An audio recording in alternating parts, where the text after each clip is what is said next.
Now you should have watched my first demonstration of the 3 different techniques of watercolor. You have regular watercolor, wet on wet, and then dry brush. And we're going to use all 3 of those now in creating what I call a watercolor agate or a geode, which is something you would have learned in your science class of natural formations. They're so beautiful.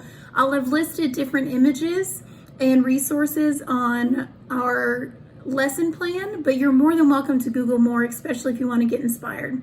So I'm going to go ahead and stick with the purple I'm using, but you can use any color because they are any color.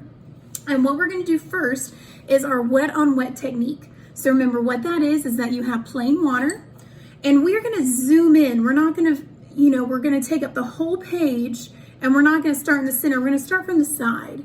And I'm going to create, and I know you can't really see it, but kind of a really organic shape that kind of mimics the inside of an avocado, like a giant avocado seed. Then the wet on wet, remember, is then you get the color and you plop it in, and then it just automatically fills up with all the water that you did.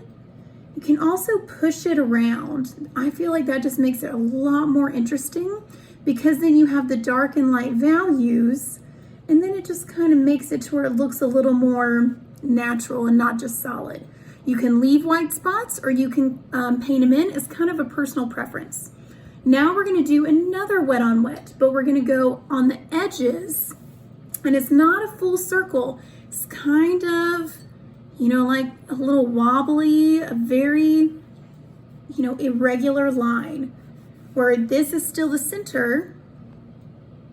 This is still the center, but then you have all this around it. Then we're going to plop our color, maybe get some more in there.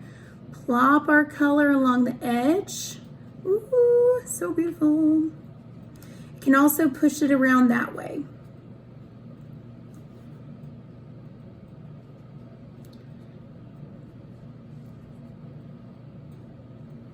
You can add more water. You can extend out what you've already created, but you can see there's a very different kind of look. And it very much looks like, if you've looked at images of geodes or agates, of what they look like. Then I'm going to do one more thing before we take a little dry break, and I'm just going to use regular watercolor. Remember, that's a wet brush. I'm using the same color, and I'm just going to find kind of a space that's empty and just recreate and do another line. Going off the page, keeping it really loose, but making sure that that big area in the center is the center, and going around it.